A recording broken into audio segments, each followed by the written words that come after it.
Here, so welcome to series. My name is Mallory Moore. I'm the projects manager on the program and running the speaker series. So it's gonna be a 5-part series over the school year. The last one we held was in October, talking about the German and American electoral systems. So this time we decided to go a little lighter, a little more relaxing as we head into winter breaks. And if you looked at it, we do have a couple of different things tonight. You're fine to, drop in, drop out as you would like, and the recording will be up by tomorrow before I head out for vacation. So you'll be able to view them after. We have to start a brief video of the Munich Christmas market filmed by Annette Dippenbrock, who I know at least Jackie has met.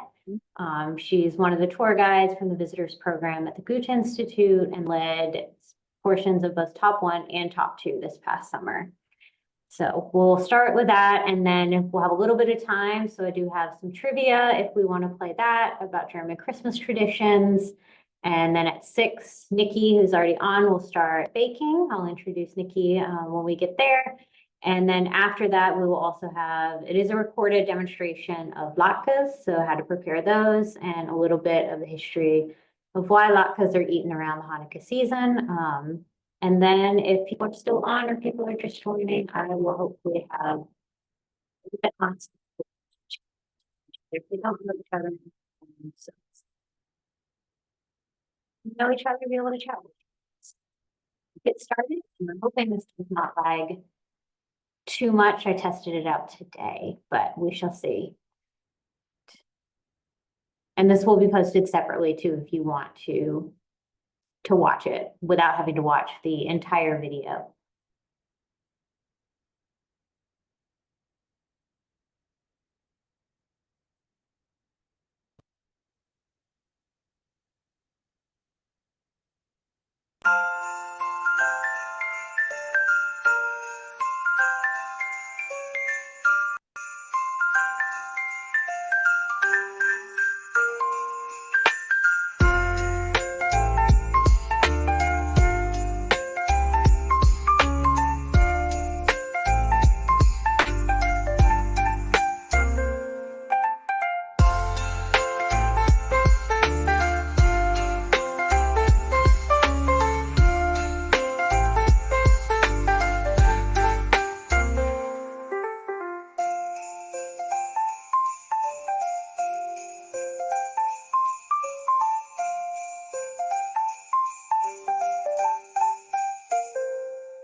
My name is Annette and I work for the Goethe Institute Visitors Program in Berlin.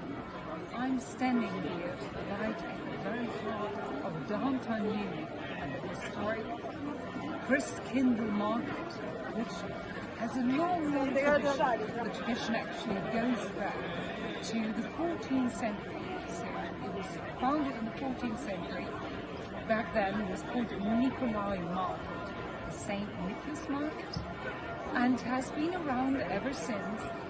I would like to take you around our Christmas market and let's see the stalls, the food, and of course, typical traditional drinks.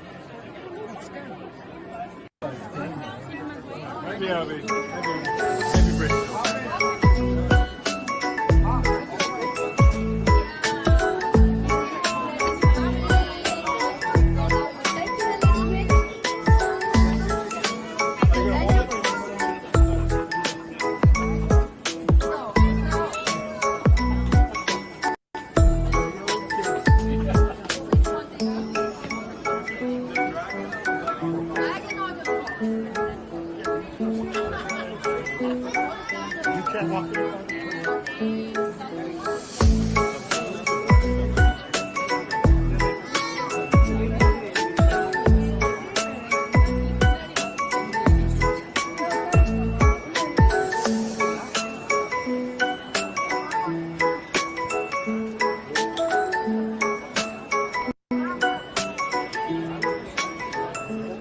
church in Munich, St. Pete, also called Old Pete, St. Peter.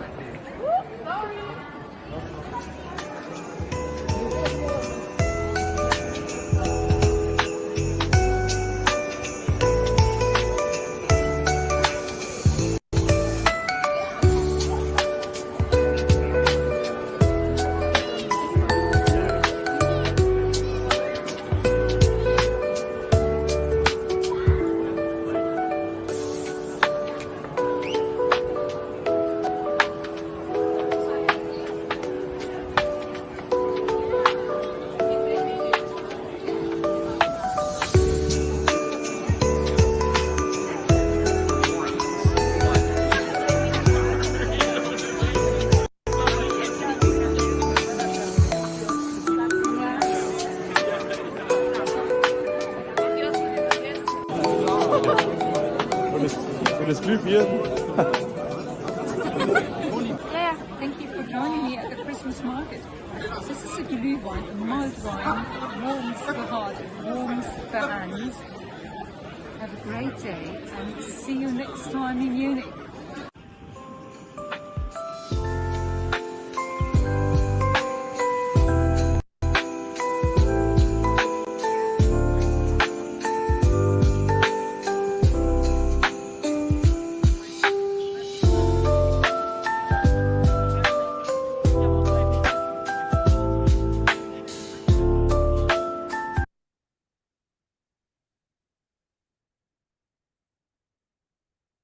Okay. Who's been to a German Christmas market or Christmas market? We'll start there. Not even here? We're here. Okay. No, I said not even here in the United States. Oh, No. been to the one in front of the portrait gallery recently. It was okay. Philadelphia, Chicago, they're all nice. Yeah, I went to the portrait gallery one too. It was very, very full. It's very full when I was there. Yeah, shoulder to shoulder. Yeah. Yeah. And have you been to a German one, Wood or Nikki?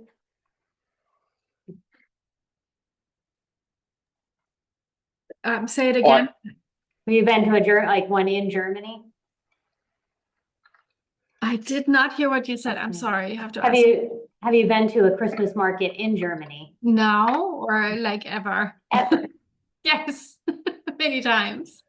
There are so many in Munich. So I'm from Munich, and there, like the one you saw is the main one, but there's like at least 20 other ones in a different neighborhoods, smaller ones, themed ones. One is a medieval Christmas market, which is near the headquarters of the Goethe Institute. So then there's this big Tollwood Festival winter market on a where the Oktoberfest usually is, on that big fairground. Yes. Yeah. I have been. And I miss them. Yeah. So we've been to a lot of the same ones then. So that was where I lived in Germany, was south of Munich. So Oh, okay. So where was that? Lengries, Oh. the tiny south of Bad Tolz. Ah, okay. Mhm. Wow. Yeah.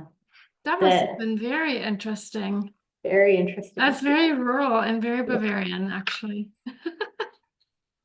Okay, we'll have to chat about this at some other point. That sounds amazing, actually. They had a train stop there.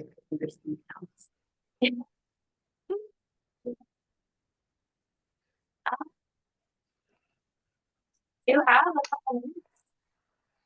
A little German holiday trivia. Put it up.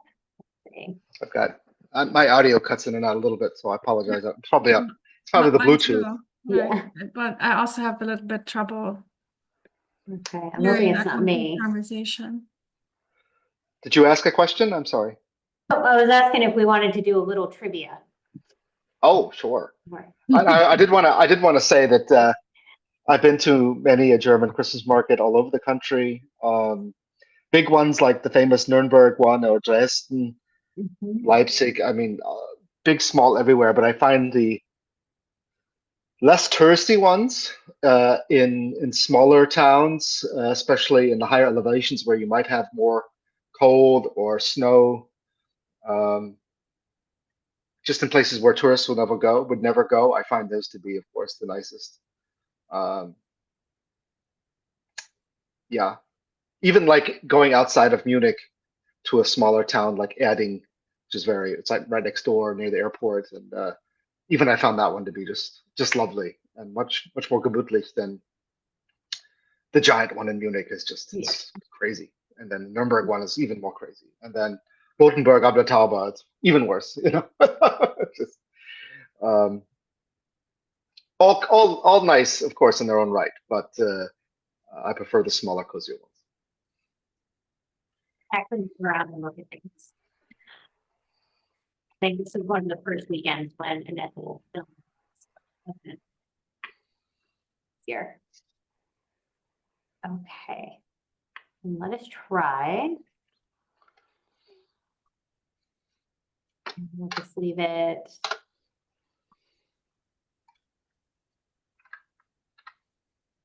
Let's see, I'll leave it on this screen. Since we're a small group, we want to put it into the chat. We can put it into the chat.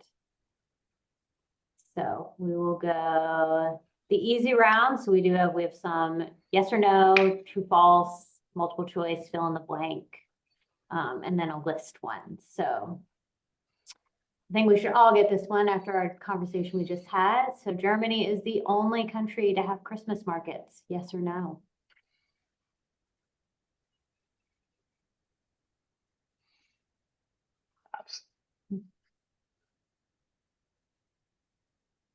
That would be a no.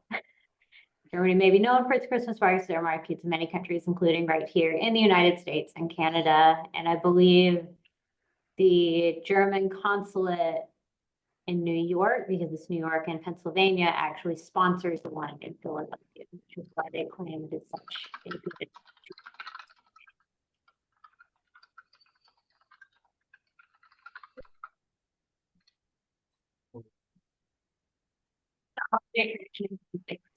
Monster. What's the question? One more time. German holiday tradition includes a Christmas monster. True or false? I would say that's true. It is true.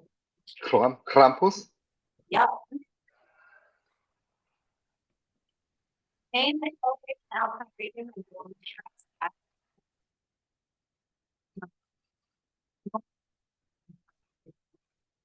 Not Germany. Yes, true.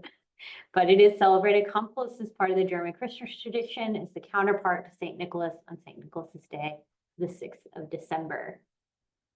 You can see the older images of it, and then from festivals themselves that they still have. So they do run a Krampus model. Yeah, every year. I do love it when my TikTok people videos.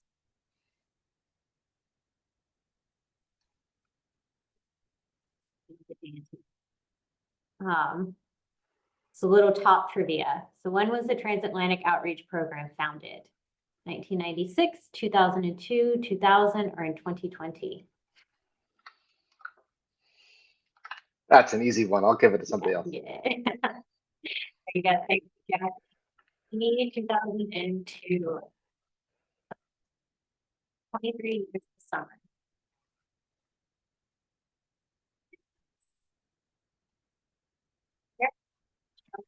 Market recorded. In the first Christmas. Munich, Dresden, and Nuremberg are in.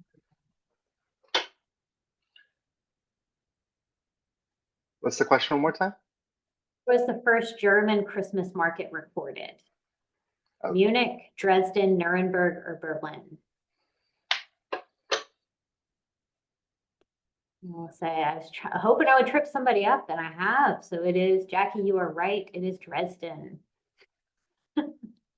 That is a total guess. Yeah. Total guess. I also personally would have guessed Nuremberg because that's the one you hear about all the time. But Earliest evidence shows the Christmas Eve market in Dresden in 1434. Earliest record of the Nuremberg market in Nuremberg are from 1628. Some do argue for 1530. We can see a picture of the Dresden market, also massive. And again, just like it is in Munich, we have the main one, but there are also always little ones throughout the city as well. And then this is the Nuremberg Christmas market that most people know the image of. And going to Nuremberg, who opens the Nuremberg Christmas market each year? Chancellor of Germany.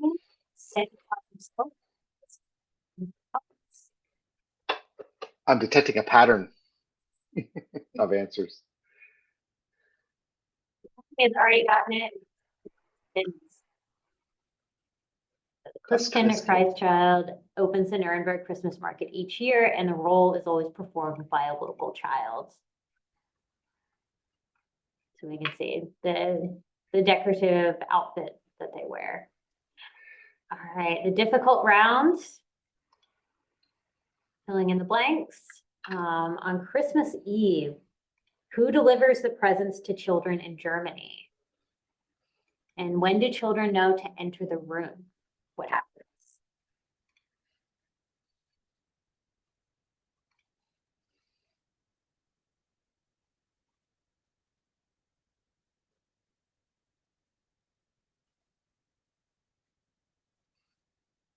It's my understanding that on the 6th, you either get a visit from Nikolaus or Krampus, and then on the 24th, it's the Christ child.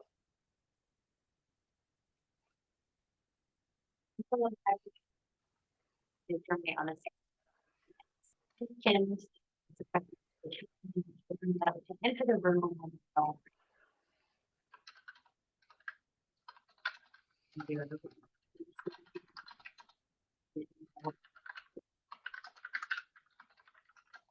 You can see closer picture of the Christkind and then St. Nicholas. All right, my second to last question, I think. Yeah.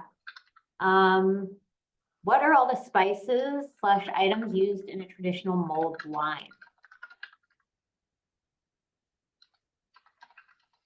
And I'm wondering if I'm gonna.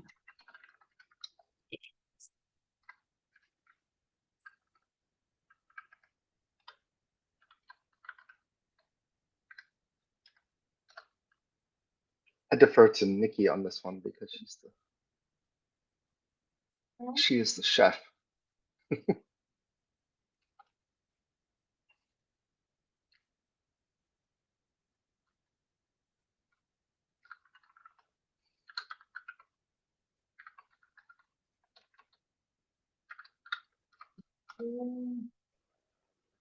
Oh, okay. I'm hoping the fourth one. There we go. Yep. Okay. Nikki got it. All right. So cloves, star anise, cinnamon sticks, and orange or an orange peel. I don't know if people would think of the orange or not, or if they'd list the wine. All right. And then the last one, again, a little bit of top, just going back before we get to Nikki. How many alumni does the Transatlantic Outreach Program have?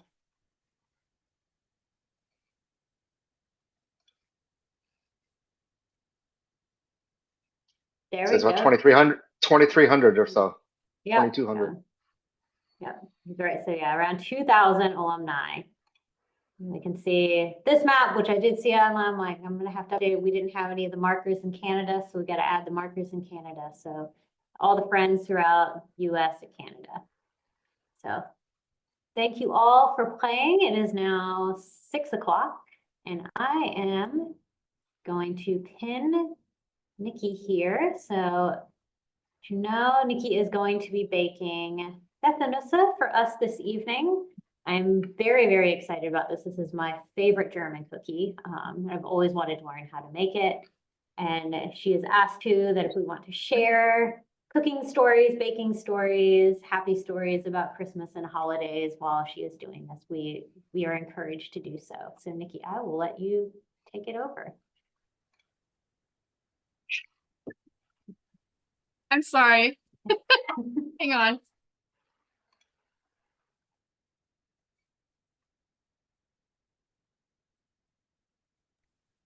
All right, our clock decided it was 6 o'clock and needed to chime really loudly in this house.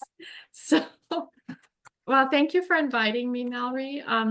Welcome to everybody here. Emil, du musst es ausschalten. Es tut mir echt leid. Es gibt's doch nicht. Okay, unfortunately, I have a couple of people here in this household who decided that they needed to eat dinner now, while I'm doing this. Okay, sorry. All right, so I don't know if you took a little, check the recipe. I don't know if you've ever had Pfeffernüsse. People who schalt einfach ein. This is me. So Pfeffernüsse is something that people who live in Germany actually never really bake, because most of the time we buy it at the store. We buy them in a bag at a store. And when I researched this recipe, I found that it is actually a very traditional recipe that is not from southern Germany, where I come from, but from the northern parts of Germany. And it's full of spices. It's wonderful, soft inside. It's like a gingerbread. And it's glazed in a I'm gonna show you some of them that are already made and that are done.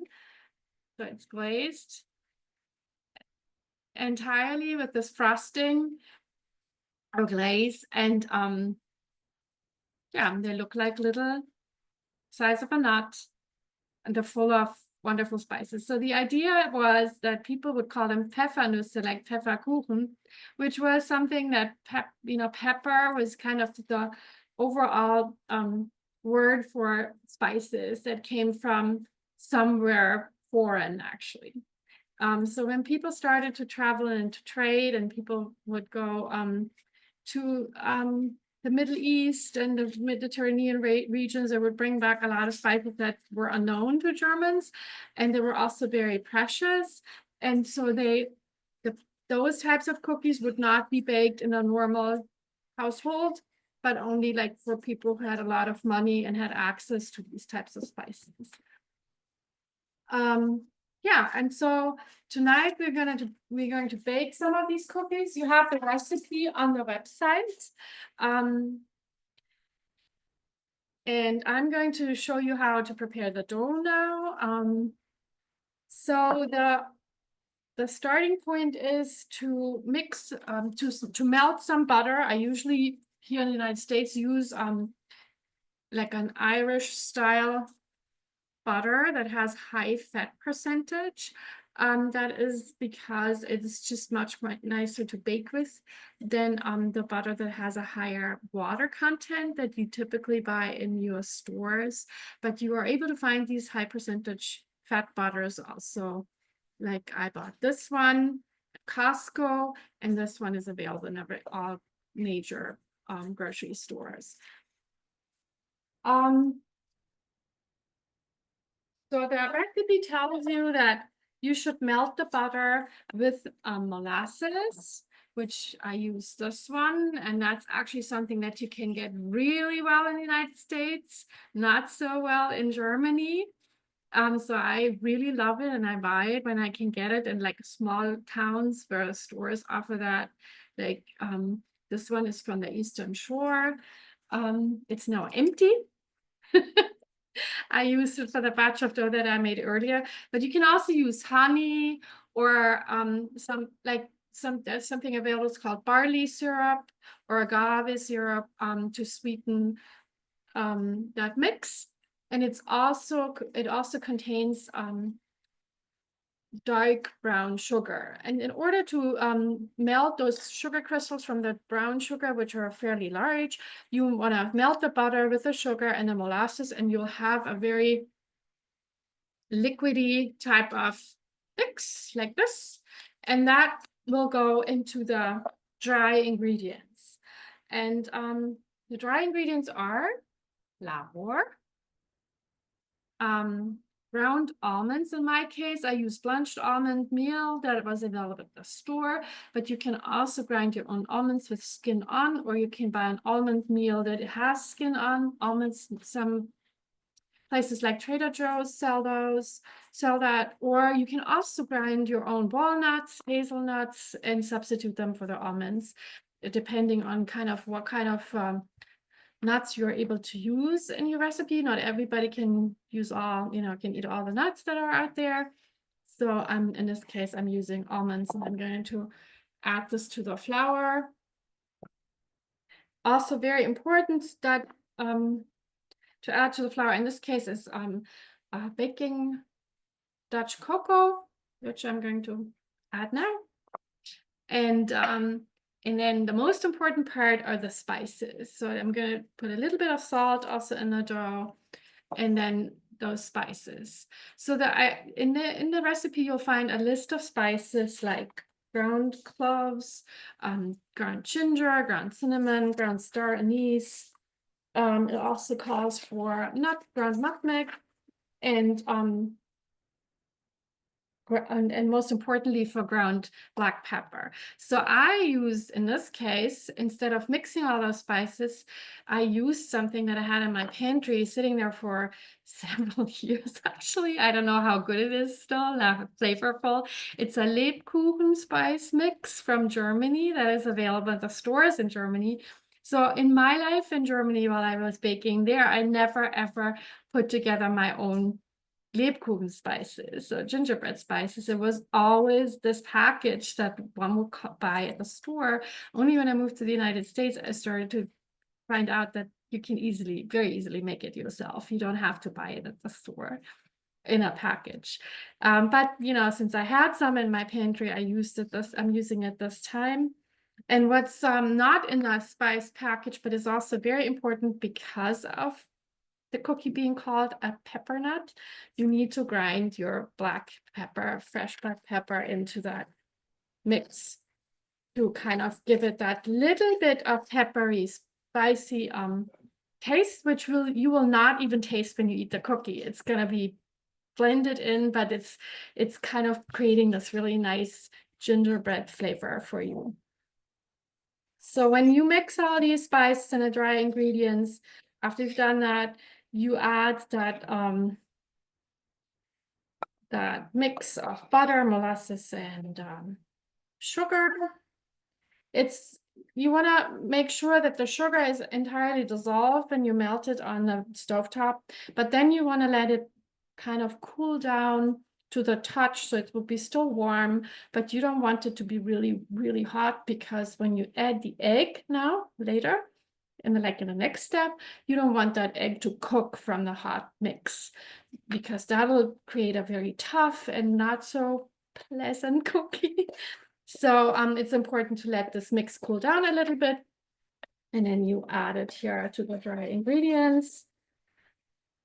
And I'm a huge fan of baking or mixing my doughs by hand. I do a lot of bread baking, also a lot of pizza baking, other types of doughs that are not a batter, but a dough.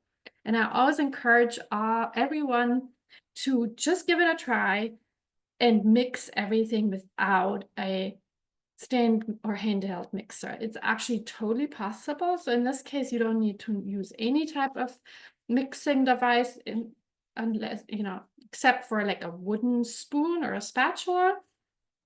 And you want to mix this, like the sticky butter, molasses, sugar mix into the dry ingredients. It's going to be kind of crumbly like this. I don't know if you can see it.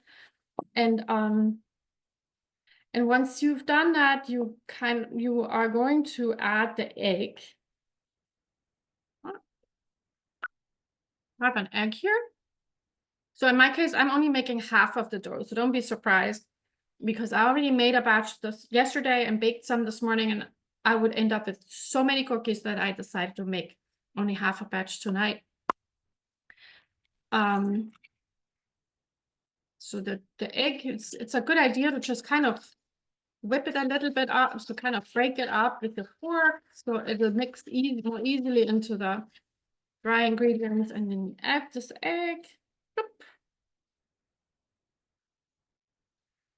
And then you stir the whole thing a little bit with your spoon until kind of the everything comes together in a kind of a crumbly mass. You can see that now.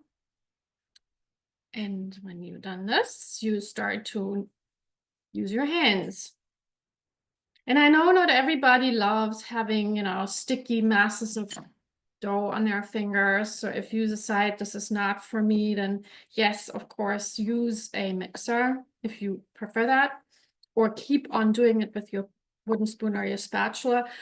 But I always also encourage people to kind of try to touch that dough because it's a very nice sensual experience. And also the warmth of your hands will add to the dough coming together. It's actually most of the time easier to knead a cookie dough when you use your hands because the warmth of your hands are melting the ingredients kind of into each other. And that's a really nice touch.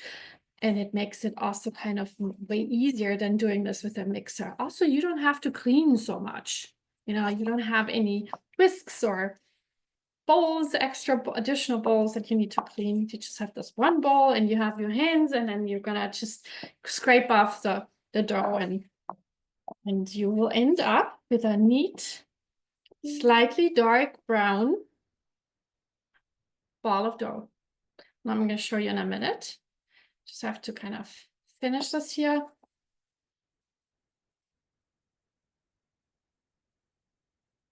So this doesn't need to be kneaded a ton. It's like some doughs need like 10 minutes of slapping and kneading on a countertop. That's not the case here. It's kind of coming together really nicely. Within like not even 2-3 minutes of kneading. It's just the idea is just that you have a smooth kind of surface, so you don't have any crumbs anymore or bigger pieces of or dry spots actually of flour. So you want to have it like kind of neat, nice and smooth, like this. You see it? So it's a little bit shiny, kind of nice and smooth. It's not that sticky anymore. It's actually, the stickiness has gone away. I have still a little bit of dough on my fingers. So I'm going to scrape these off and put them onto that ball of dough. And I'm going to roll this ball into what's called, you know, like a log shape. That dough, like a lot of other cookie doughs, benefits a lot from being chilled before you start handling it for baking. So before I chill it, I'm going to roll it. So you see my motion, right? So I'm rolling it into like a log shape like this. And to make this a little bit easier and to store it a little bit better, I'm going to wrap it in plastic wrap.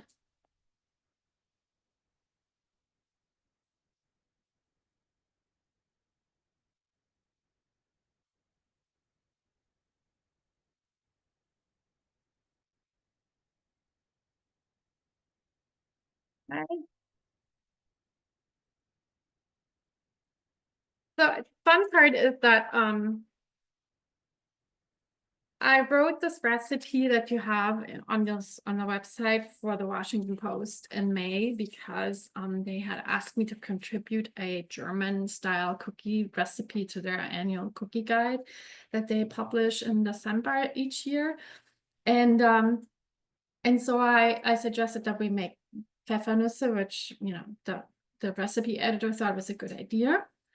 And then after I submitted it in the beginning of June, so she started to test bake it a couple of times in her kitchen or in our test kitchen. And she came back with me to me with questions. And she said to me, why would you roll this into a log and then slice off pieces instead of just pinch off, you know, a little bit of dough and work with that? And I'll show you in a minute what we're going to do next, and it makes more sense. But so I thought about this. This was such an interesting question because I'd never considered it. I thought, yeah, sure, log and then slice it into equal pieces and then roll the little cookies makes total sense to me. But she felt it was just too many extra. There were too many extra steps. And people would just be able to just pinch off a piece of dough and unroll it. And then I thought about it longer, and I've discovered this a couple of times. The recipe writing and also the way you bake is very different, and that culturally very different in Germany than in comparison to the United States, and or the culture here, which is of course also a mix of all kinds of cultures again. And I thought it was really interesting because I had never even thought about this, because as a German, this is totally clear. Of course, you roll in a log and cut it in equal pieces, and that just makes total sense. And to her, it didn't. And and then to me, it didn't make sense to pinch off pieces, because I thought that was not exact. You would not have the same size pieces. It would be, you know, the cookies would be all over the place in different sizes. They wouldn't bake equally. And besides, you know, so think about Germans being so rigid, kind of, and that's exactly what happened there, right? My German rigid baking mind was like, hey, don't give people an option there. You know, everybody needs to have the same size and it's orderly and everything, and not messy or different or all over the place. And so if you have the chance, go and read a German recipe, which is, although it's rigid and clear, not very exact all the time, because the assumption is that people know exactly what they're doing. While in the United States, every step is really clearly defined and described, because the assumption is people don't know what they're doing. And I this type of discovery I find so fascinating, because it goes beyond the mere action of doing something in a kitchen. It just tells you so much about the culture that is, that where you're doing this. So I'm pretty sure you will find these things actually even in your own family households, that people come together and have different ways of doing things. Okay, this thing will go in the fridge now. It needs to chill for about 30 minutes.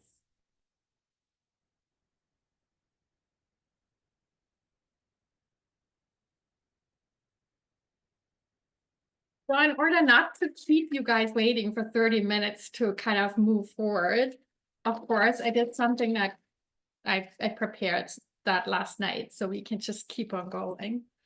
And that's actually something that I always recommend. Make your dough the night before, or even the day before, or 2 days before you would like or find the time to bake, and just put it in the fridge, because it really benefits from sitting in the fridge for a while, especially the ones that are spiced. Those doughs love sitting for a while, because the spices will really develop their flavor very nicely. And also, nobody has time to bake maybe for 4 hours at a time. I don't. I have a job and have other things to do. But maybe I'll find about an hour to slip in, to bake one of these one batch of cookies. You can also freeze the dough. It's also possible. So you could make a whole batch like the one that is in the recipe, and freeze one log for a later point, to make that at a later point, and make one within the next couple of days. These cookies actually, the dough, you just pull it out and you let it defrost at room temperature, and then it's good to go. Or you even put it in a fridge, let it defrost for overnight, and then you can use it the next day. So that's going to be a good option for you to prepare, in case you want to do this ahead of time. Okay, just one moment.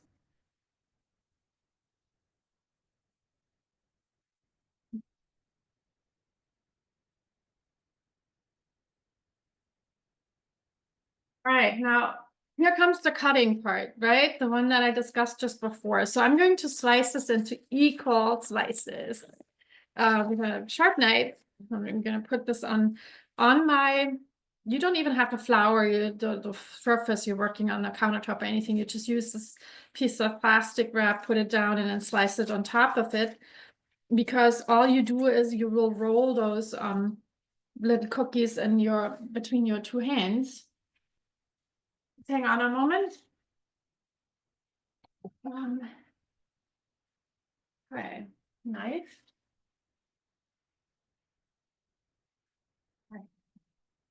Okay.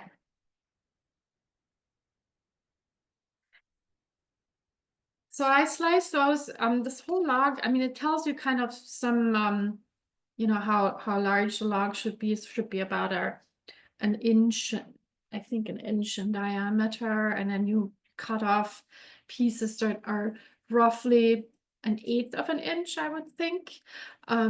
So you have like a little piece of dough, and if you slice them all like about the same size, you will end up with cookies that are about, you know, equal in size. And right. So at this point, I'm going to roll cookies for a little bit. So if you have questions, please ask.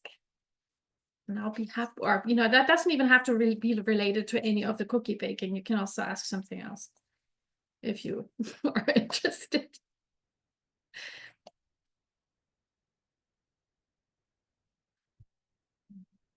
I have a question. Yes, please. Hi, Nicola. Hi. There are so many different types of Christmas cookies from Germany. And I like growing up, I remember my grandma, who's from Germany, always just had like this table that was out with all of the baked goods that she had made. Right. None of us could actually say the names of any of them, or, you know, it was like really badly pronounced names. Pfeffernusse were always the round, white covered ones. Right. That's like just the name that we have for them. Right. Yeah, that's And yeah, but there's like so many different kinds. And so I was going to ask, like, which one is your favorite to make at the holidays? well, I very like, let's put it that way. On a regular, so I would never miss what's called the vanilla kipferl ever in my holiday baking. So usually I make about 5 to 6 different kinds of cookies. Don't make that many. Like I know other people make way more. But vanilla kipferl, those are the vanilla crescents, very classic Austrian, Southern German cookie from also ground almonds and a lot of butter. It's kind of a very delicate, short crust cookie, I would say, but very it breaks apart, and it's full of vanilla flavor. So I make that a lot. My kids would always want it, so I can never even, you know, miss out on that one. Gotcha. Yeah, what's Awesome. yours, Jenny? Do you have a favorite one? Well, I also really love vanilla kipferl, and I'm hopping into this a little bit late, but I remember one year I brought some vanilla back from Germany, and Nicola made vanilla kipferl for me, so that was really fun. Those are delicious. I do really like those ones. I am a big Lebkuchen fan, though. Yeah. Mhm. Oh.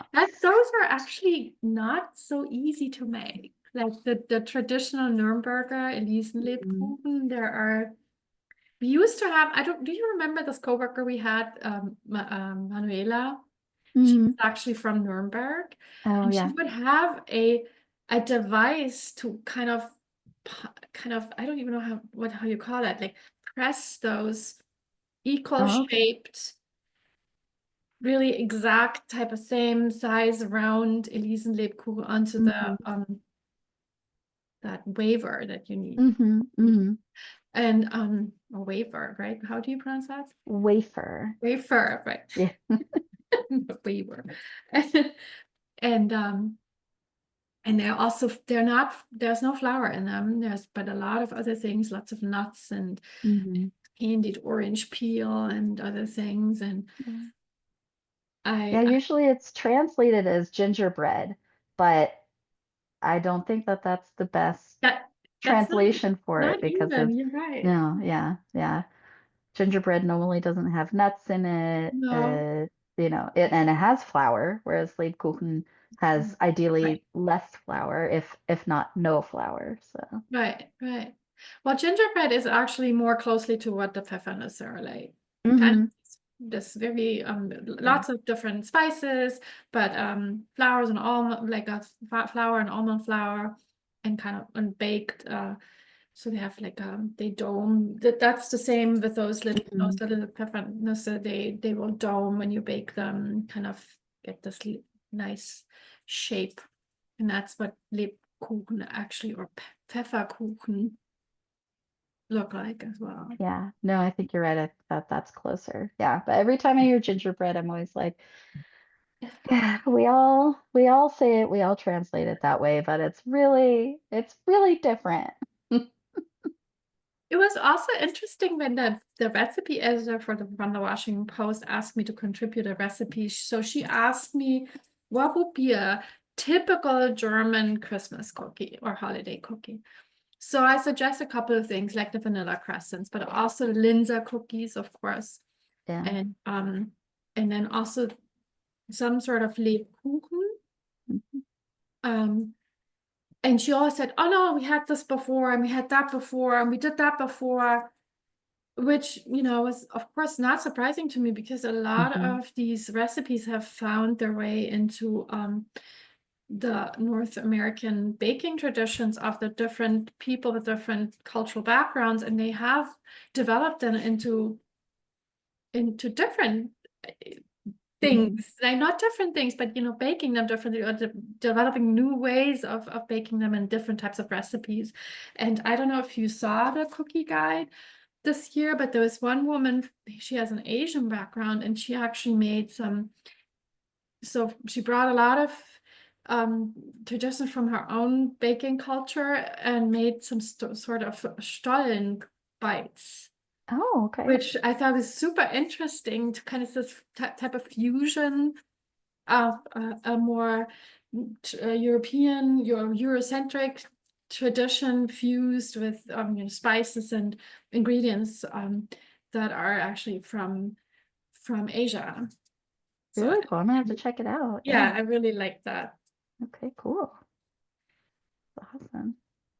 I'm almost done rolling now. Any other questions before we move on?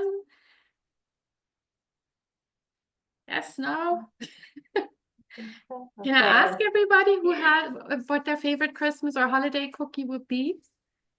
Like, is it okay for you if I ask Jackie? I never really met a cookie I didn't like. So That's good, actually. this is very, I've done absolutely like no holiday baking, but this has reminded me several like literally 21 years ago, I bought an international cookie cookbook.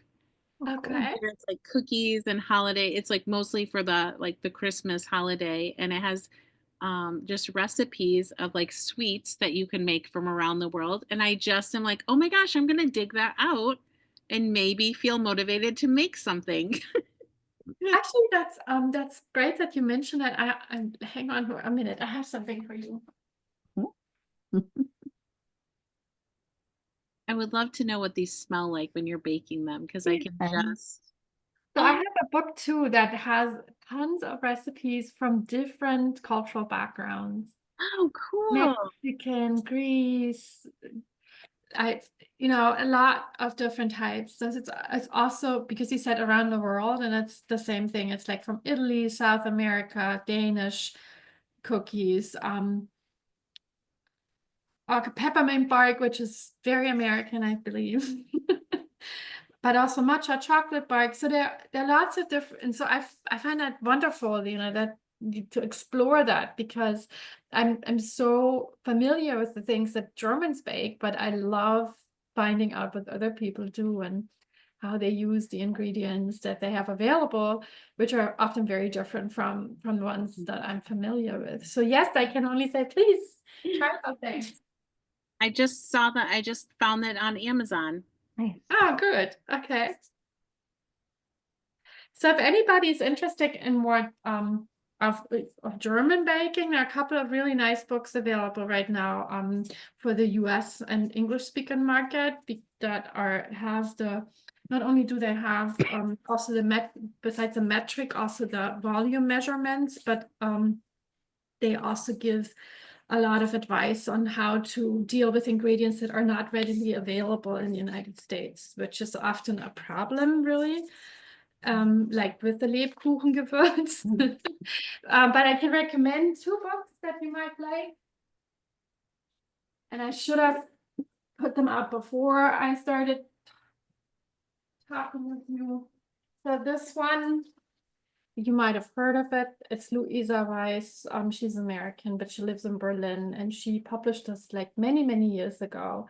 And it's a wonderful book for German baking because it includes all the traditional things that I've known from my mother and my grandmother, and the things that I love to bake. And there are also a lot of cookie recipes, holiday cookie recipes in there, but also a Stollen recipe. So if you'd be interested in exploring that more, that's ideal for because she wrote it really for the English speaking audience. It isn't even published in German. I recently met her here in DC because she published now the second book. It's called Classic German Cooking, and that's all. She presented that at the cookbook store here in DC, which is called Boldford Books. They had a book talk with her. And that is also, if you are looking into cooking German dishes, buy this book. I can only tell you that I really love the way she wrote the recipes, because each and every one is one that I know from my childhood. It's like kind of this really the German home cooking that I'm used to, and a lot of other people. And I still cook some of these things on a regular basis. And one of the things I made from her cookbook was great because after Thanksgiving, I had all this turkey left. And she has a recipe for chicken fricassee, which you can easily make with turkey. And it was on, it was on point. It was really great. So, and then this guy, I don't know if you've seen him on the Great British Bake Off. He's German, but he lives in the UK. And he's from Franconia, so around Nuremberg. And he wrote this book also for an English-speaking audience, and there are also very many very traditional recipes of cakes, but also pretzels and rolls and everything in there. If you are looking for something like that, then I can recommend checking that out. All right. Okay, I made all my cookies. Now, let's see. So this is what they look like. Oops. And they will go into the oven now to bake. And while they bake, we can move to the next step because I pre-baked some of the cookies this morning. And we can now see what we do when they're baked.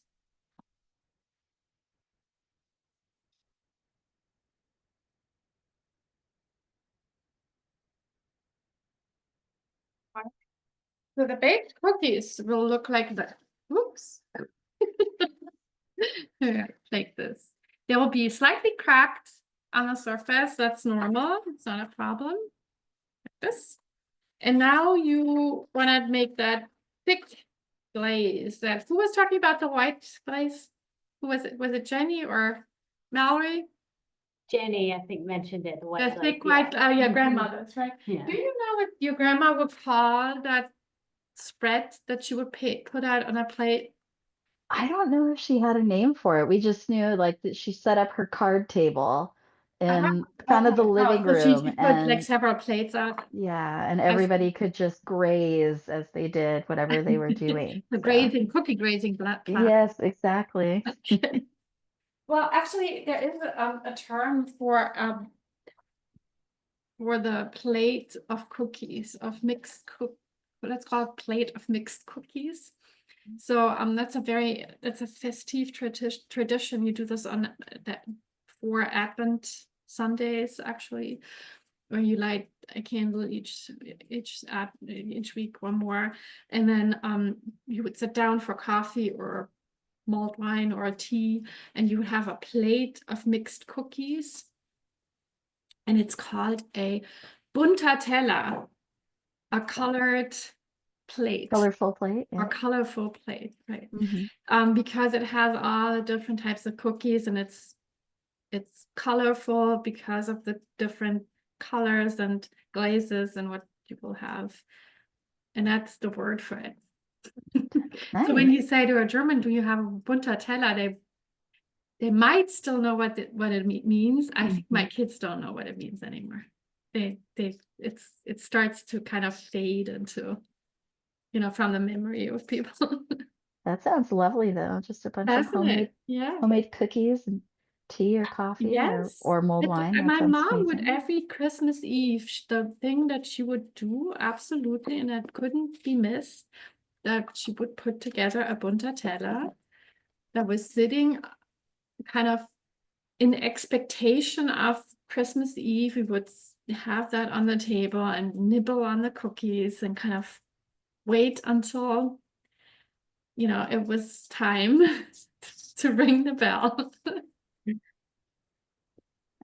I'll say, I don't know if we called it that. I'll have to text my family because we absolutely did that on the 4 Sundays, like going to the grandparents' house and we'd have that out on the table. Right. Yeah, and have our tea and coffee. Yeah. Yes. Mhm. Yeah.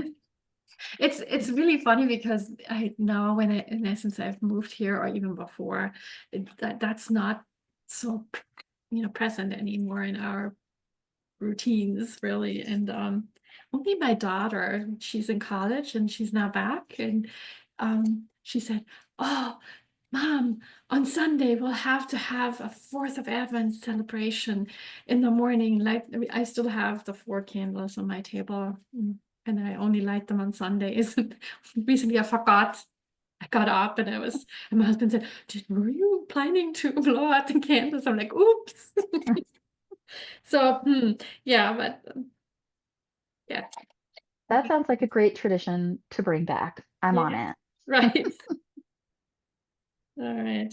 Okay, so I'm mixing powdered sugar now with lemon juice, and I'm kind of really love lemon juice with those cookies, because what happens is the lemon juice will add a certain amount of tartness to the sugar, and it will make a wonderful combination with the spiced gingerbread flavor that you have in a cookie.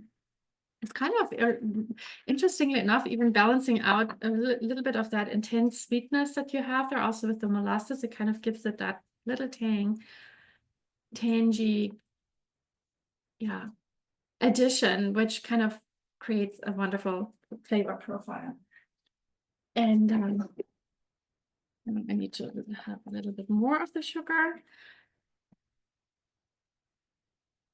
Any other questions? No, who else is here? Daphne? I don't know. Is Daphne still here? Wood left, right? Yes, Oh, okay. yeah. I was gonna ask, can't remember what it says in your recipe for how much lemon juice. Oh, yeah, right. So, I eyeball everything. So I put in the sugar first in a bowl, and then I add a little bit of lemon juice. Even if I press, I press a lemon, like a whole lemon into with my juicer. I only start adding little by little because it very easily becomes very liquidy if you put too much lemon juice into the sugar.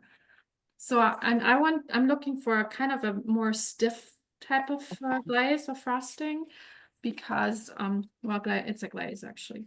Yeah. Because I want this not to be too runny and run down on the sides. I want it to be staying on the cookie to have this distinct that I showed before, kind of have it covered in its. See that what I mean? And you can only achieve that by having a kind of a very stiff type of glaze. So I'm going to show you. This is what I'm looking at. Okay. That it's kind of dripping slowly down your spoon. It shouldn't be kind of be runny anymore. It's a little easier to apply when the cookies are freshly baked from the oven, because when they're still warm, it'll help to spread it. So in this case, where I pre-baked the cookies, it might be a little bit more tricky. So I'll glaze those cookies and then I'll put sprinkles on top. You've probably seen them. Sometimes it's a white glaze and white sprinkles, or it's a white glaze and pink sprinkles, or whatever. And I made, like before, the ones I showed you, those are my favorite. So I make a pinkish glaze. You can't see that really well in that light, sadly. So it's kind of a more intense pink, but it's the same like the picture on the website, actually. And then I crush pink peppercorns, and then I also add some pink nonpareils. because the peppercorns, the pink peppercorns would add a really nice kind of very brief spicy flavor. And I love that with the sweetness of the cookies. It kind of reminds you that it's supposed to be a Pfefferkuchen type of thing, right? Yeah, so that's basically, just have to make sure that I don't forget the ones that are in the oven. Hang on.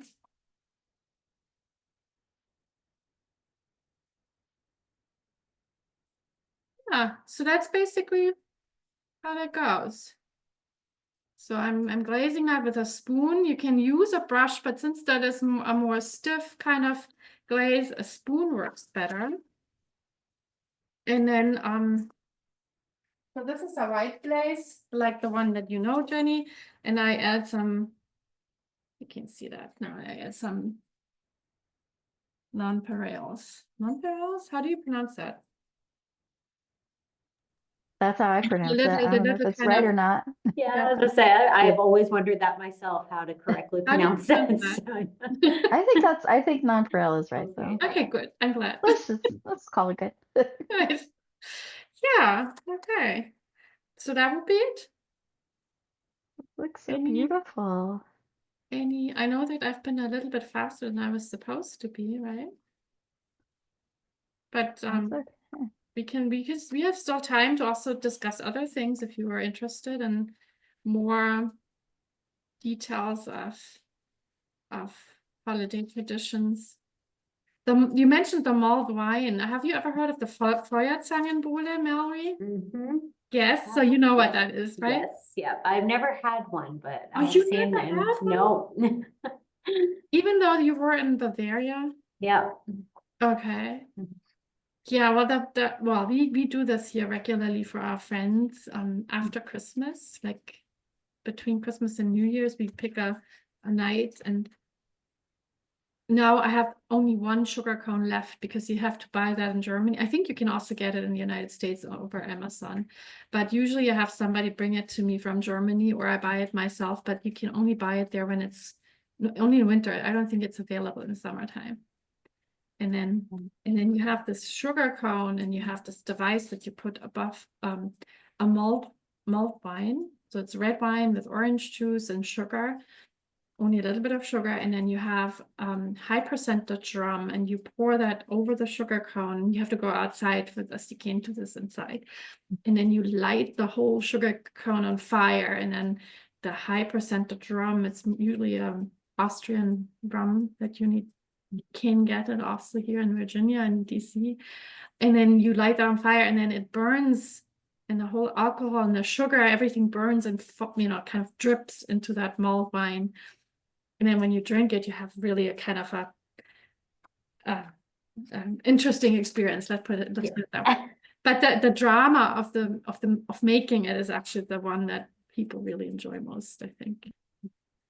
I've been seeing it a lot on social media this year, just Yes. people showing off, getting those at Christmas markets. I don't remember ever seeing it at a Christmas market, but They don't, you can't really do it at Christmas. I mean, they sell it as Feuerzangenbowle in Munich. I know a couple of the places where they sell mulled wine. They also sells Feuerzangenbowle, which means it's a higher percentage mulled wine. They put rum in it, basically.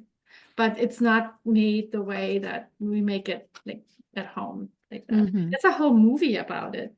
I don't know if Oh. you've heard, in the 50s or 60s with Heinz Rühmann. It's called Feuerzangenbowle. I own a copy of it. You A friend do? said it, yes. Yeah. Oh, that's funny, really? Yeah. Have you ever watched it? I still haven't because it was a Region 2 DVD. So my friend sent it to Okay. me and I didn't have a way to watch it. Oh, it's it's an Yeah. insane movie. People drink all the time. So and incredible. Like the drinking culture in the 50s in Germany must have been insane. And really. I'm sometimes even embarrassed to watch these movies because I feel like, oh no, come on, people. Really. Everybody smokes and drinks in those movies all the time. Not appropriate anymore. We'll see what we saw in the video earlier. I guess it's a new thing. Is now not only do we have blue wine, but there's blue beer. They have a mulled beer now that they sell at the Has Christmas somebody ever market. tried that? I can't imagine that tastes any good. I have not, but yeah, Annetta did a brief little showing of it. All right. Yeah. Yeah. Sounds like we're gonna have to do a research I trip. think Yep, so. right. Mhm. Right. Sounds like very much like it. All right. So I made those. I will try to show Beautiful. you Yep. those. Those look so good. Amazing. So And beautiful too. That's awesome. Daphne also they'll go in says my it looks cookie delicious. boxes. Awesome. All right. Now I just wish we could eat them with you. That would be nice, right? Yeah. Well, we are Your actually not your that far family away gets- from each other, honestly. Oh man, your But family everybody gets to reap else. the rewards. So Jackie, where is it you are at? Maine, was it Maine or New? I'm in Iowa. Oh, Iowa. Okay. There was another Jackie on too. She's Yeah. from Maine, yeah. Mm-hmm. That's very nice.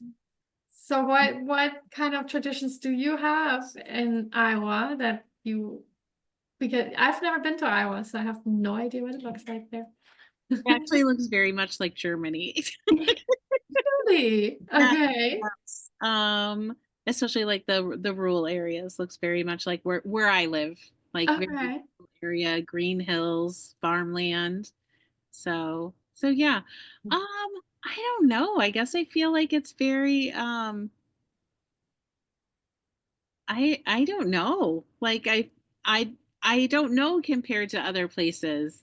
I've never been to a Christmas market anywhere, like in the United States or abroad, but I did text my husband and I was like, I'm watching a video about the Christmas markets in Munich. We must go.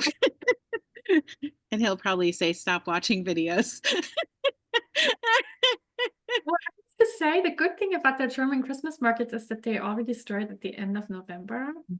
So if you were to decide to go like over your Thanksgiving break, for instance, mostly the flights aren't that expensive because nobody travels overseas for Thanksgiving or at the end of November because the weather isn't really kind of enticing you to go. But since everything starts at the end of November, also the decorations of the stores and everything, I've been to Germany in the end of November, at the end of November, even like mid-November, it starts already. And that's kind of a really cool thing to do because you get the whole experience, right? These are the cookies. Yeah. And not having to go, when it's Christmas time, when when the flights are really super expensive and hotels and everything. So yeah, why not? Yeah. All right, I'm gonna take the cookies out of the oven.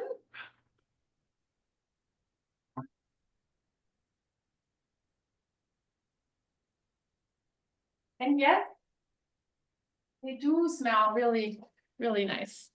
So this is Oh, yeah. the batch that we just made. Not entirely, but remember I have another log in the fridge that I'll be baking now. Your family is gonna have so many Pfeffernusse to eat. Right. They So I won't have to take complain, them I'm off my sure. hands. Oh gosh. Yeah, that's so what great. is your next programming?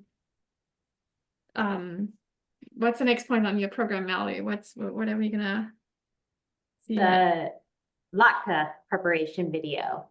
So I filmed Okay. somebody making latkes for Hanukkah. Yeah, I love them, really. I would, do you know that there's Kartoffelpuffer? It's very similar to Mhm. latkes. So that's something that I would always make for my children. And I love them too with applesauce. Yes, and that is how Talia served them, so. Yeah, okay, cool. Perfect. That I'll be very Yeah. excited to see how she makes them. Really. That were, it's the first time I'd ever had homemade latkes. So I've gotten them in restaurants, which I guess in a restaurant it is homemade, but like at somebody's house. where they're Right. Fresh out of the oil, yeah. Mhm. Hey, Yeah. Neat. delicious. Mhm. Well, I was gonna add, we want to keep talking baking a bit. I was asking about the amount of lemons because I have an old family recipe from my husband's family it's a glaze that you make as well, and it calls for the juice of 2 lemons.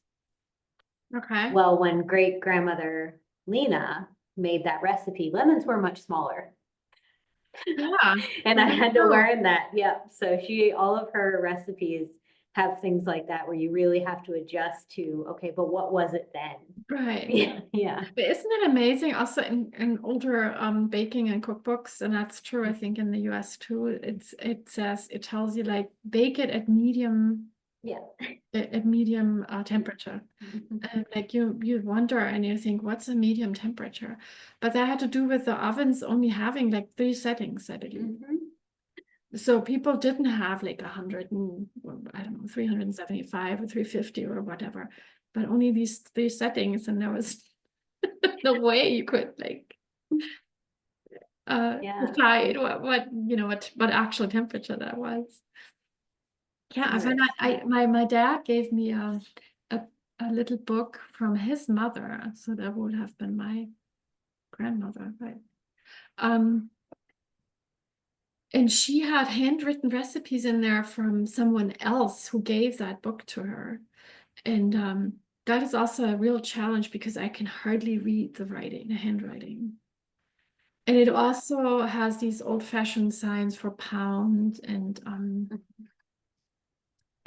the weights and whatever. And and that book also those recipes are also always like bake it for at medium temperature until it's brown or golden brown. And I was like, okay, what is that? Like an hour? Half an hour? 10 minutes? Yeah, that's an interesting point with the lemons.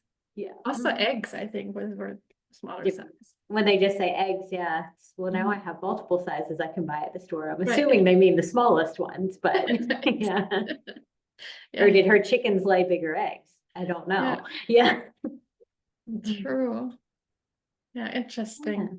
How things evolve over time, right? And kind of change, and now everything has to be in exact steps and descriptions, and I think it has a lot to do with the fact that people might have forgotten how to do things, which was not the case like 50 years ago. People were still kind of very much aware of how to do things from scratch, which is not so much the case anymore. But it's coming back though. I mean, there's this whole cookbook, like we've had now 10, 15 years of a lot of cookbook publishing, and the sourdough thing Yeah. that came during the pandemic. Yeah. And a lot of people who do a lot of baking and explore different kinds of flours. And so I'm here in Northern Virginia, or actually here in the whole area, there's a group called, it's like an interest group, I don't even know how, association or nonprofit, that's called it's called Common Grain Alliance, and they actually support farmers, millers, and bakers in the Mid-Atlantic region for locally grown grains and milling and baking, which I find super interesting. And they sell the flours at the farmers markets here in this area. So my farmers market in the Mosaic district, they have a stand there, and I can go and buy a flour that is milled in Lynchburg, get grown, and the grains are grown or from Pennsylvania or whatever. It's kind of a really interesting movement to move away from the more industrialized production of ingredients back to the more locally focused production and the use of it too. So yeah. Amazing. You think it's just a cookie recipe, but it's history and culture and science and all these things come Yeah, together. and lots of Tradition. narratives to tie to it too, right? Personal narratives, family narratives. It's good. Yeah. Really And delicious cookies. Yeah, I have to glaze more cookies. There are more on my Yeah. picking sheet here, but I'll just move them over here. Hang on.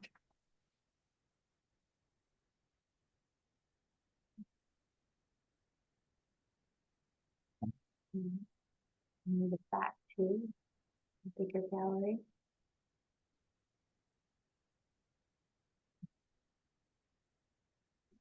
And if we want to, I can go ahead and start the video about the latkes. So just to know, so this was prepared by Talia Barnoy. as with Nikki, some of the elements are a little sped up, the little time-lapse videos going on, and I will post it. And so the recipe is on the website as well. And as Nikki was saying, we're also going to get a little family history along with the video, the connections to the recipe, and then the importance and the reason for latkes at Hanukkah. So I will pull that up.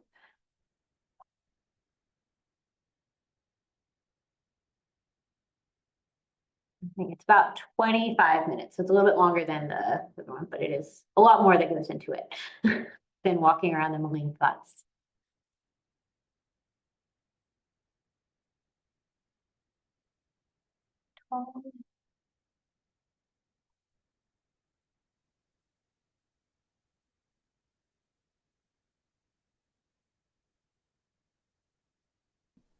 Hi, my name is Talia Barnoy. I use they, them pronouns, and I'm going to teach you how to make latkes today. This latke recipe is coming from this little book that I've collected a bunch of recipes in. They're a mixture of ones I've made up when I was 5 years old, I think, 7 years old, something like that. And ones that I've collected over time, either from the internet or, in this case, from my mom. And this latke recipe is actually one that my mom brought to our family. She grew up in New York. I'm also from New York. Welcome to New York. And she grew up with a mom who learned how to cook in France. And so my mom did not grow up with any Jewish food whatsoever. She grew up with artichokes and vinegar, but not latkes. She grew up with beef bourguignon and not brisket.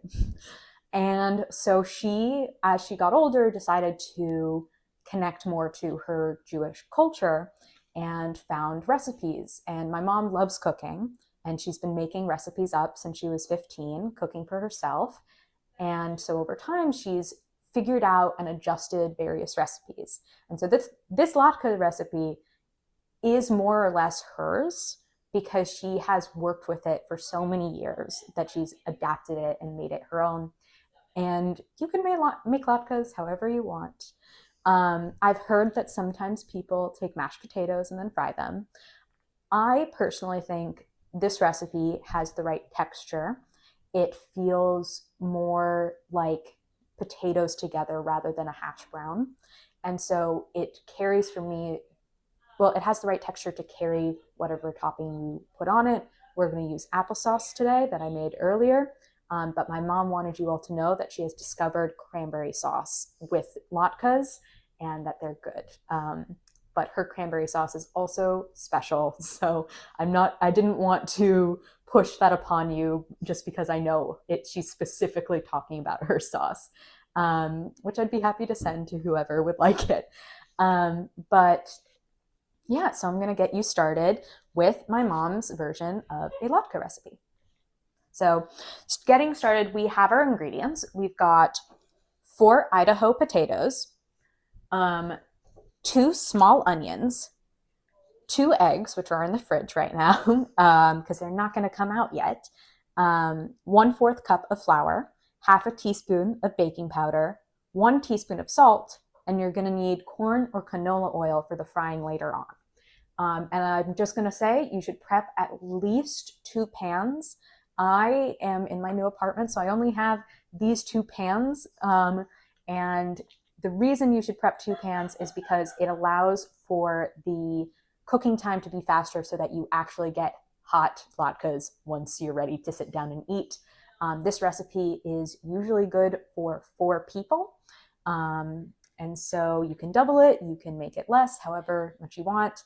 I personally would not have latkes the second day, but that is a personal choice, and you can save it for later if that is what you wish to do. Yeah, so let's get started. So I'm going to I'm starting to peel the potatoes, and while I'm peeling, I'm going to share a little bit of like a cooking story of how my grandmother learned to cook. It's a little bit of a roundabout story, starting off with my grandparents eloping together. One was a Litvak Jew and the other one wasn't. And once upon a time, that meant something. It essentially means one is Lithuanian and one wasn't, and that was a big no-no. And my great-grandparents were so upset that they got married, so that when they'd moved to France, and they would end up living there for 2 years, my grandfather being an artist, wanting to join the art world in Paris, and my grandmother being an actress, and working in the American embassy in France during the communist period, almost getting taken in by communists as well, as a communist as well. She didn't. She also, I don't think, really identified as such either. I think it was just the scare around her. But there's a story in which after they eloped, my great-grandmother would call my grandmother and it would be silent on the phone. And that's how my grandmother knew that her mother was talking to her and was there. And she'd pick up the phone, there'd be silence, and she said, "Oh, hello, mother," and start talking until she heard the phone hang up. And that was for after they eloped. So that's the setting of France in which my grandmother is going to learn how to cook. And she's living in her apartment and she's trying to cook these artichokes. She's never seen an artichoke before, really. And she's just cooking them, and it just, the leaves aren't softening. She's just continuing to boil them. And she's not supposed to have a hot plate in this apartment. And so she's a little bit also like, I'm going to cook them and I can't let anyone know that I have this here. And she hears a knock on the door. She goes, and it's the landlady. And she comes up and says, "What are you doing to those artichokes? You are overboiling them." And my grandmother said, "Well, you're supposed to have the leaves go soft. They're not going soft." And she's like, "No, that's not how you cook an artichoke." And that is the start of my grandmother learning how to cook, is having an illegal hot plate and a landlady who did not care enough to do anything about it because she was overcooking the artichokes.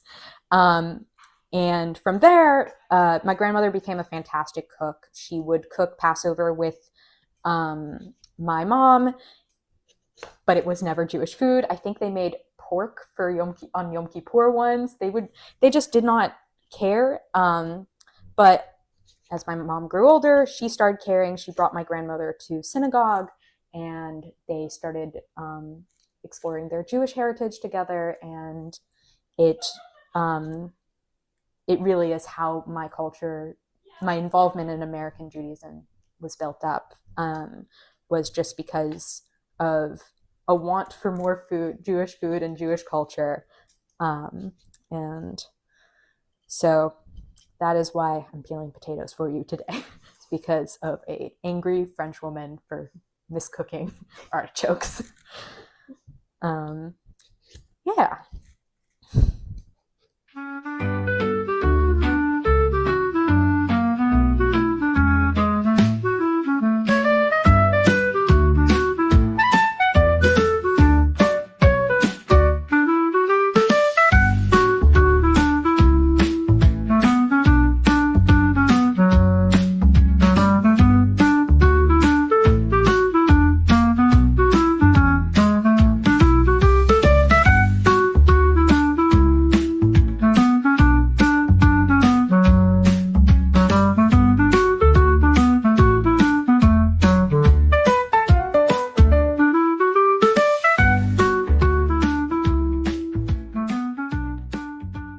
So now that you have your potatoes peeled and your onions cut, you're also going to want to chop them in half to make this easier. And you can use a grater, but this is horrifying to consider doing for all of this. So we're going to use a KitchenAid, which had with the grater attachment, and we're going to use the top parts right here in order to grate everything and put in here. And then that will also mix together the onion and the potato in a much easier way. And then we'll add all the other stuff later. Yes. For KitchenAid, you're going to want to have the desired size. It really doesn't matter what type it is. You just need to make sure that will make it stringy. Think of it like you're grating Parmesan. or not Parmesan because that goes fine. Think of it like you're grating cheese and you want it to be in long strings. That's what you want your potatoes to have. And so whichever setting you want is fine as long as it goes into long strings. And so you're going to want to have the setup view there, and then take out these parts. And I think I'm going to need to cut my potato smaller, but essentially you put it in and it will turn on that way. So take the potato, put it in. I'm gonna want to do this, and I'm putting it on low just so I can be more in charge of what's going on.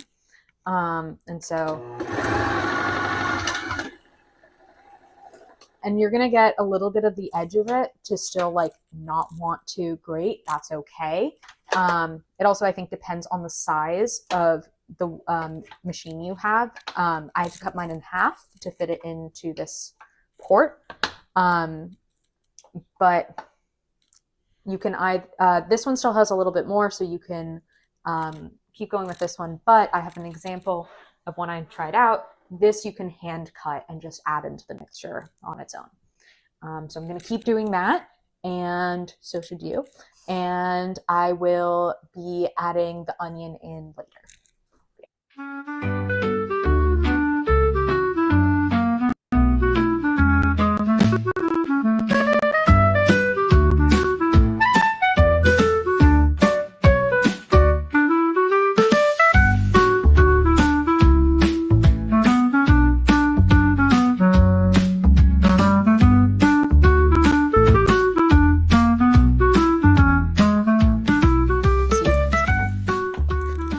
Okay, so now we've got our onions, and we do about the same thing.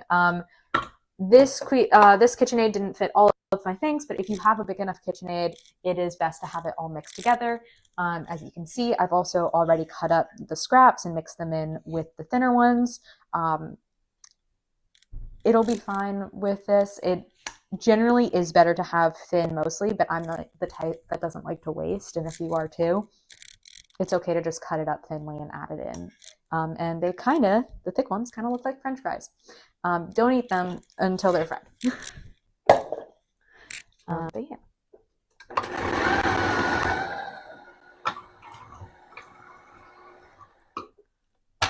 That did not go. So next you're going to want to get your flour, your baking powder, and your sea salt, and your eggs. And you're going to take your lovely now mixed bowl of potatoes and onions and mix it all together. So I'm going to start doing that. And I'm going to start. Let's crack this. Where did the crack go?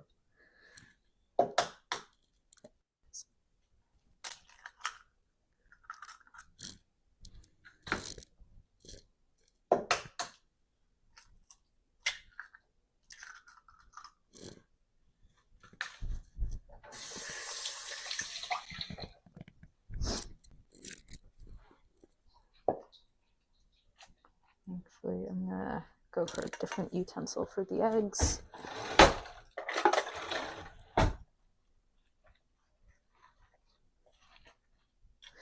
Are you time-lapsing or? No, just video. Okay, so that's good. I was gonna say, the eggs act as a binding agent so that when you are frying them, they stay together. So do not forget the eggs. Okay. And then it's 1/4 cup flour. 1/4. You don't often think about the smallest ingredients having the biggest impact. Yeah. When I went to bake a cake once, I had to ask somebody, how important is that baking powder? Oh, it's Very, so very important. Yes. Eggs are very important. I was watching the Great British Baking Show yesterday with my mom, and there's a British recipe that you need 1/2 teaspoon baking powder. There's a British recipe that they were making called parkin, and it usually has egg as a rising agent. And I think that's what they were saying. And this was a vegan recipe, and it was the technical. So one of the people kept forgetting if she put baking powder in or not, and that was the only rising agent, and so it was thick, flat, and rubbery. She did not get out because she made everything else good, but that's so funny to just like thinking about the smallest ingredient. Such a big impact. Yeah. And then I need 1/2 a teaspoon of salt.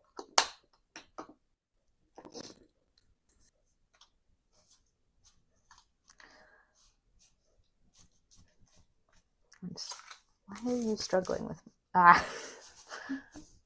Salt is one of those things that if you like do it over and then you spill some, it's fine. Yeah. Baking powder is not. No. Baking powder is precise. Yes. Like I'm probably gonna do this and then not put it all the way as I might have because of how haphazardly this is.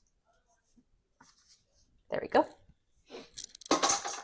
Salt is done. Baking powder is done. Done. Move this aside. And then I'm gonna mix my mixture together. And if you wanna come see what that looks like, we've got this lovely, yum, delicious, definitely don't eat because of raw egg, mixture. And my goal right now is to make sure that you can't see the flour in the baking powder, so that I know that's how it's been incorporated. And then once I do this, once I feel like it's incorporated, next up is the frying. And then the most important part of cooking, which is the eating. So that's all mixed up. I'm going to close this. And so you've got your 2 pans prepped and you've got your canola or corn oil. I'm using canola oil. You're going to want to put in canola oil about 1/8 inch deep, and then set the temperature on high for about 2 to 3 minutes. And then you're going to start plopping in, and we'll show you how to do that in a moment. The pan needs to be down.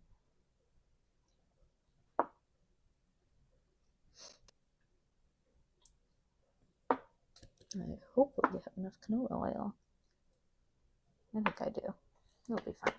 Okay, my canola is oiling, and I'm going to give it a little bit more and explain why I need so much oil. And the reason is, and the reason we have as a in Jewish culture for celebrating Hanukkah such oily food is because of the story of Hanukkah. And I'm Ashkenazi, which means that my ancestors settled in the region of the Pale of Settlement, or Ashkenaz, and so have various foods that are based on that region. So latkes are food that is based in that region because it's potato heavy, onion heavy, Eastern European food. And then jelly donuts are also part of that region. And if you talk to my dad, he does not think jelly donuts from this country are jelly donuts. He very much is just like, yeah, no, he will not enjoy the donuts here. He'll eat them for the holiday and then just be like, not the same. But the reason we have such oiled foods is, and I believe there's, I'm not familiar with other oiled foods, but there's various other oiled foods for Sephardic culture, for the various different cultures that make up the Mizrahi population, and Sephardic being the culture of the Jewish people who were kicked out of Spain in 1492 during and after the Inquisition, and the Mizrahi culture being a generalized term for multiple cultures that come out of the East, and not just the Swana region, the Southwest Asia, North Africa region, also including the a little bit further east, the Jewish cultures in Afghanistan, in Pakistan, in India, and so those are included within Mizrahi. It's a generalizing term, but it is the three terms that we use. But the story of Hanukkah is that in about 500 something BCE, the Seleucid Empire was invading the kingdom of Judea. And the kingdom of Judea was at the time a majority Judean population, later known as the Jewish people. And the Seleucid Empire within the story is called the Greeks, but it is not ancient Greece that they are speaking of, and it's known as that within the story, that we're not talking about the ancient Greeks of the Athenians and the Corinthians and the Spartans, but it's the Seleucid Empire, which is an offshoot of a Greek culture. And they're invading, they're trying to take over, they're trying to establish their rule. And this has been a thing that has been happening for a while now. And I'm realizing I gave you the wrong date. So for what time period it is, I believe 500 something BCE was the destruction of the first temple by Nebuchadnezzar. Either way, it's an example of multiple times people have wanted that landmass specifically for its access to Egypt. And so this is another story of people coming in saying great access to Egypt, Egypt being the location that was considered the breadbasket in ancient Rome. And so it's a great resource-filled area and everyone wanted to have it. And so the kingdom of Judea landed right in a good pathway to get to Egypt. And so as part of getting this, and this is known for Nebuchadnezzar, I'm making inferences for the story of Hanukkah, the Seleucid Empire is trying to establish their rule. They're trying to say, you got to be like us now. You got to do Greek culture, you got to do Greek things. But within Judean culture, later Jewish culture, it is very inherently known that there is one God and there is only one way of doing things. And their God was not the Judean God. And they didn't like that. And so they rose up, they fought back. And a group known as the Maccabees, which eventually would follow Judah the Maccabee, and rose up, fought back, fought hard. And during that fight, they went into the temple, they locked themselves in, they realized that they needed light. And the only way to light the menorahs, the great menorahs that were made by Moses, in order to, by God's will, that Moses make them in the shape of almond flowers, only because of that was their only way to have light, and they only had one jar of oil left, and they were so sure that it would run out. But then they kept on finding that it replenished. And menorahs traditionally are not candle-based. They have little cups on them with oil in which you put a wick in and light it, and that's what the oil is, the thing that's burning. My grandfather had a menorah like this. And so that's how my dad grew up with it. I grew up with it with candles.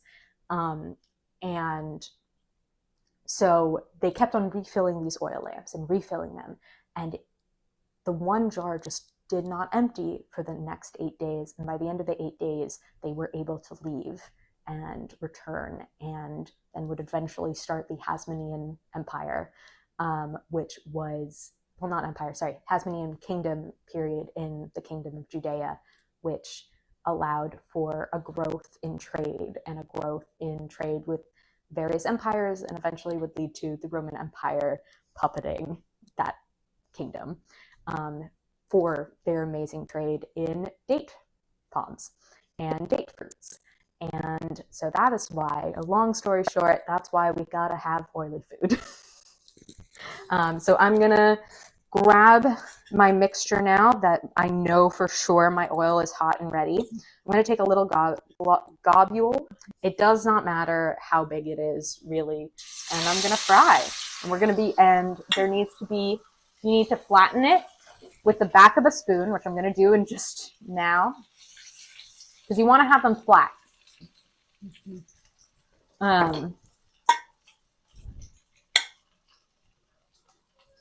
So I'm going to keep doing this, and you should do it too. And we'll see you again for when it's time to eat. How long do we leave them in? Until they are nice and browned on both sides. So you're going to want to flip them over. Like, I think I took the wrong tool with me, so bear with me as I go. Okay, so as you can see, it's starting to brown. I'm going to flip this one over, and look at that. There it is. And the reason you want 2 pans is because, as you can see, they really don't, like, the pans don't fit much. So you're really going to want to go for multiple pans in order to make sure that you do have them hot and ready. And I realized I should have prepped this earlier. But you're going to want to take a plate. You're going to want to get a paper towel, put the paper towel down, and that is how what you're going to put your latkes on. And I'm going to have to go find paper towels now.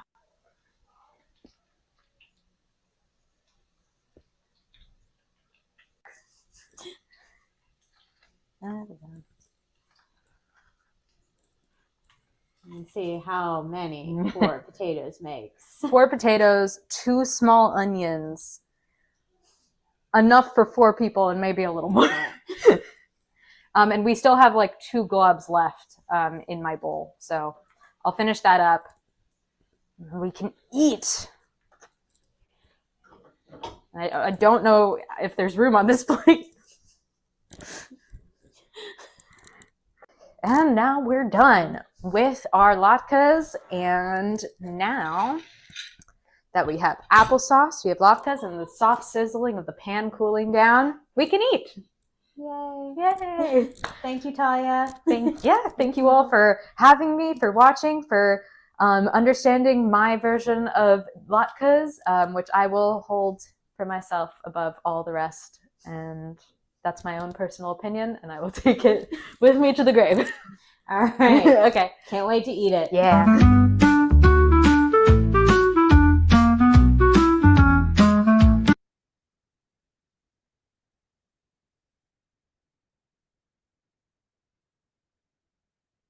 You guys for staying and joining. Thanks You so said much, this said- Talia, for sharing that with us. Those look delicious, and I also love them with applesauce. So good. But cranberry, I'm intrigued now. I am too. I am too. I especially want to give it a go. The Trader Joe's is that cranberry orange one. Ooh, I feel like it'd be nice. really tasty with it. Yeah. They were quite delicious. Do you put the applesauce right on top of it? They put it on the side, and then as you like made your bite, you put a little bit on it each time. Okay. Yeah. Mm-hmm. It looked delicious. They were. And we did not make much of a dent in that pile. They did eat latkes on a second day this time. Nice. That was a ton. I'm really surprised from Yeah. 4 potatoes. That was crazy. And there was, unfortunately, during all the time lapses, there was much more lore that was told that was not captured on film. But like every time the camera shook was me going, no way. Yeah. Awesome. But I do love just how much of those personal stories and those family stories go along with the cooking and the enjoyment of this food. So it's really awesome. Absolutely. And like I said too, this is, family recipe that's been perfected over years, and now this is theirs. They actually cleared it with their mom first, that it could be shared. Yeah. And as I told Nikki last week, I've had homemade pfeffernusse once. My mother-in-law attempted it, and they did not come out right. So I'm excited to try out your recipe, hopefully this weekend, to see if I can pull it off. Okay, let me Yeah. know how Yeah. it worked for you. I'm saying get that classic crunch through the glaze, but then that softness of the cookie inside. Yeah. Mhm. Well, got Well, some baking and cooking to do now. yep. Yeah, so thank you all for joining us tonight. I'll go ahead and turn off the recording. So thank you, Nikki, for being here live and baking those for us. Well, and thank you giving for the feedback. invitation. Really is Right. so much fun to do this. So thanks. It was great to meet you, Jackie. Yes, thank you. Thank you.